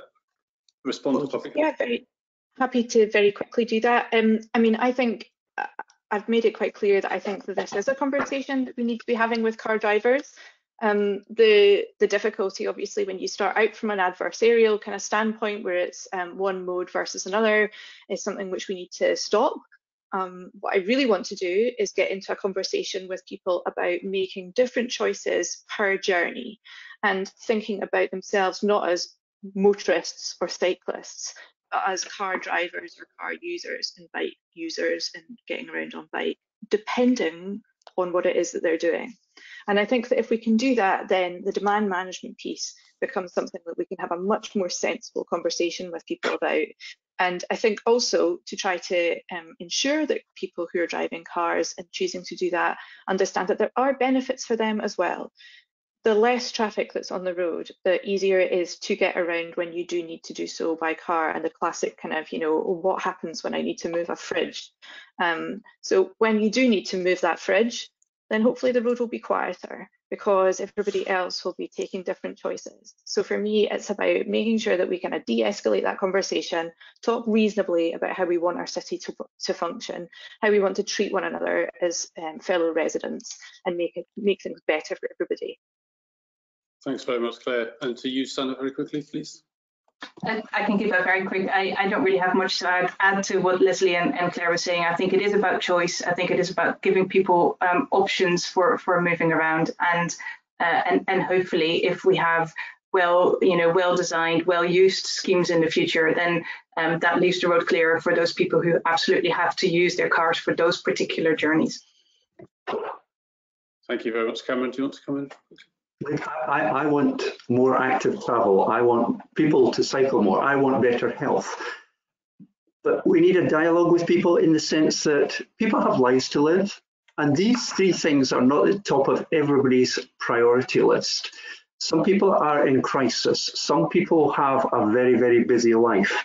And they have to take decisions which don't simply include those things at the top. So it's a complicated life, and it's very difficult once you start telling people what to do, and then it becomes really difficult trying to take them along, and that's when you get the backlash. So I think we have to be very careful about telling people what to do, and in the words that were used earlier on, we need to force these things through. Thank you. Scott, do you want to finish up on that, and then we'll have the 1-minute summaries after that? So yeah, it's about choice. I said that in my introduction. I think just one broader context thing. I think we spoke earlier about reducing the number of kilometres driven, and I think Lesley Macinnes talked about all these short journeys, and I think we also have to keep an eye on the number of journeys as well, because it's really the short journeys we have to absolutely get on top of, because a lot of them are incredibly inefficient and should be easier for us to deal with, to be honest. In terms of the conversation with individual people, what doesn't work is saying to them, it's time for you to get on your bike. But what does work is saying to them, it's time to have a conversation about making the roads safer for your kids and your grandkids to get to school, to get to their dance class, which I think was the example that was given earlier, and just make the city safer and more sustainable for everyone. But going back to the point I was making earlier, we have to focus on the more deprived communities as well. And I think we also have to focus on, I didn't say men in Lycra, I think we have to focus more on getting women cycling too in greater numbers, because I think the research I was looking at earlier, where I drew the conclusion about cycling being a predominantly male activity, really did focus on the point that the barrier to women cycling is safety.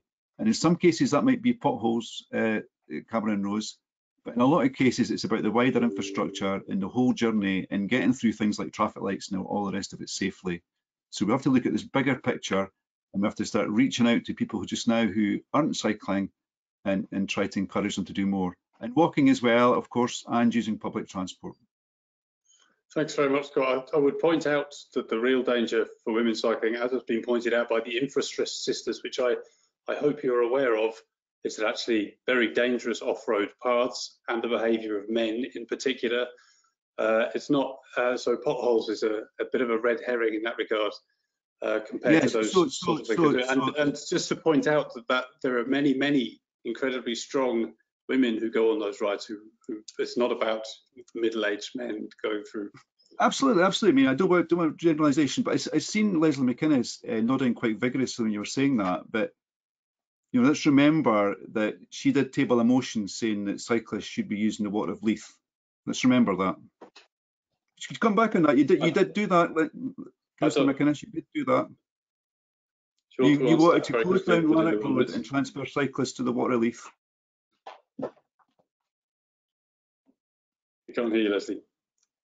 I don't recall that, and it runs counter to everything I've been saying all along. I think you'll find it was actually... You tabled the motion text saying that you wish to close down the Lanark Road Spaces for People scheme and encourage cyclists to use Lanark Road instead. Sorry, the water of Leith instead. And as you know, we went back later and made a change around what we were doing on that particular thing. Maybe you can explain why you tabled that. It's never been clear to me. And maybe you can stop haranguing me, Scott. Well, I think it's a fair question to ask. I'm not sure. Wait a second. I'm not sure what the actual truth of that is. All right, and I think it's actually slightly irrelevant if it's been turned back. I can assure you, I've made all sorts of statements which I have later learned better things on in the past. But we've got 1-minute summaries to go back now, and we're going to do these in reverse order, which is what I believe is what we're supposed to do. So that means we start with Cameron, and we're going to do these in reverse order. So perhaps you could go. Thanks, Ewan. The question was asked, how do we apply the transport hierarchy, pedestrians, cyclists and vehicles in a city like Edinburgh? And the answer is that it's not easy. We try to do it as best as we can, and we accept that there need to be compromises. There are lots of things that we need to do and that we want to do, things like cycle storage that we've talked about, things like cycle hire, getting a scheme up and running as quickly as possible, things like improved public transport as well, and the buses that you can take bikes on are absolutely great. Those are the kind of things that we do. We need to avoid, as far as possible, telling people what to do. It's necessary in some cases, but I think there is a danger of alienating people and getting the backlash that was referred to by Lesley earlier on. The biggest thing that we can do to help cyclists in general, not specific types of cyclists or kinds of cyclists, is improve the surface that people travel on.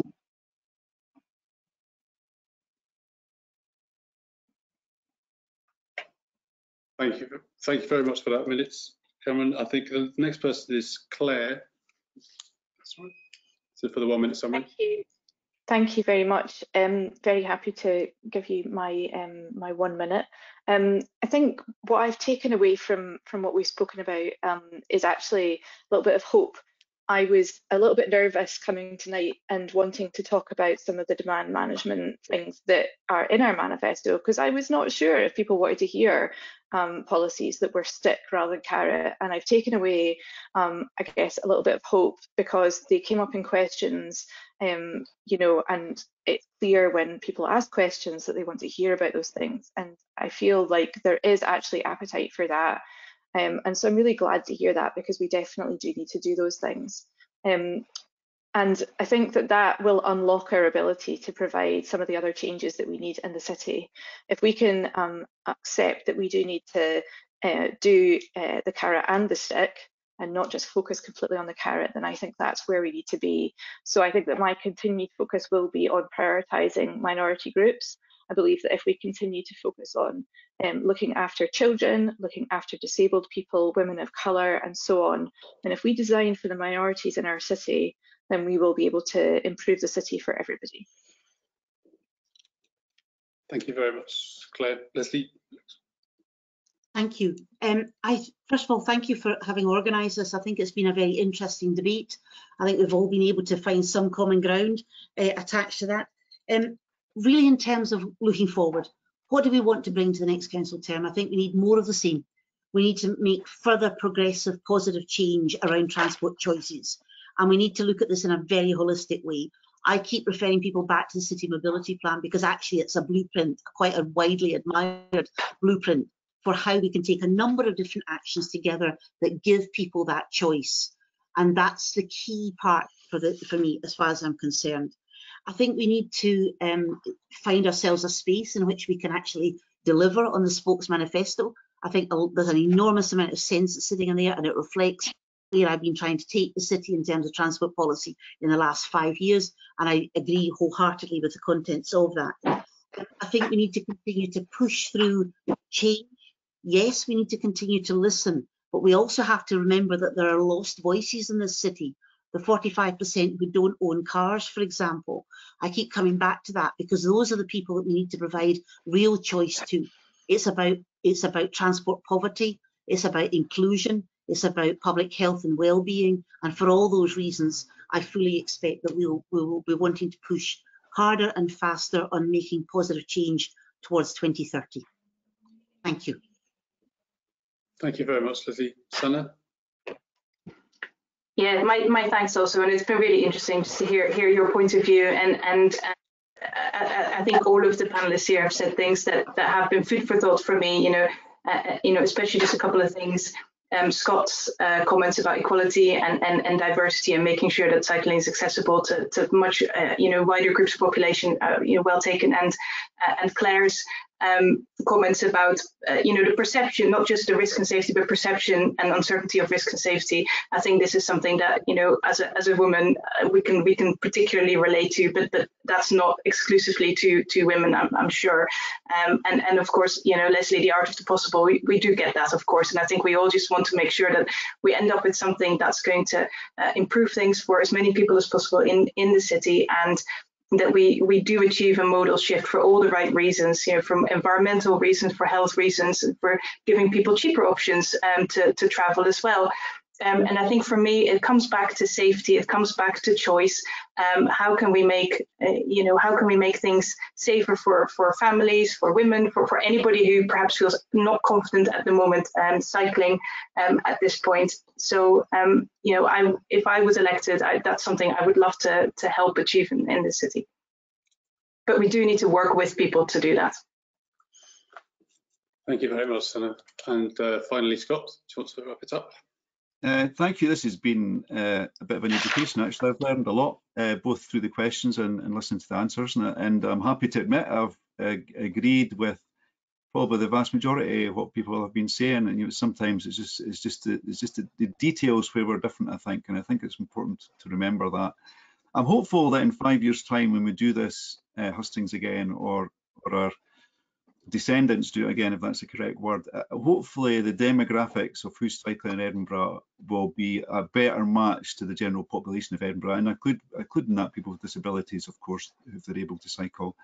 And my second hope is that we are working much more effectively with surrounding local authorities to deal with all the traffic that's coming into Edinburgh every day, because we know that does quite a lot of damage.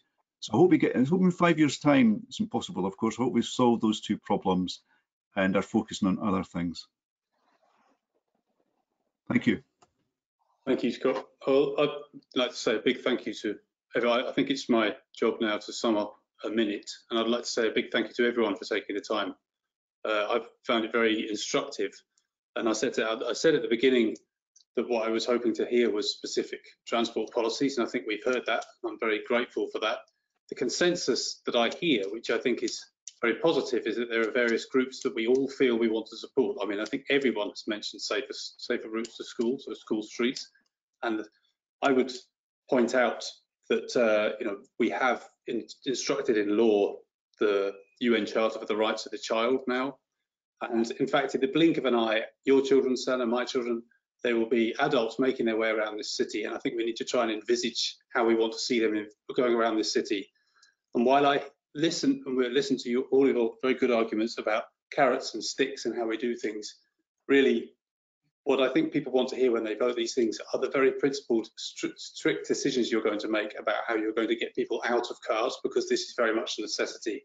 And unfortunately, I wasn't able to answer lots of very, very, very good questions that have come in. I didn't manage to get them in time, but there were climate change related questions, and the recent IPCC report is completely, you can't question it. There is an absolute necessity for us to challenge this now. So I would urge to mitigate somewhat the discussion we have about trying to have consultation, bring people with us and involve people. We really don't have very much time, and it's an absolute necessity that we do achieve this 20% modal shift and 30%, to two different figures that have been given the council still for 20%. Then I'm very grateful for all of the councillors, and I'm very grateful for the consensus that we all approve that that's something that we want to do, and I hope to see policies, and I hope that the policies have been advertised here to help people choose who they're going to vote for. So thanks very much. Well, thanks very much, everybody. Thanks, Ewen, for chairing the Q&A admirably, and all of you for talking and giving us your views and policies.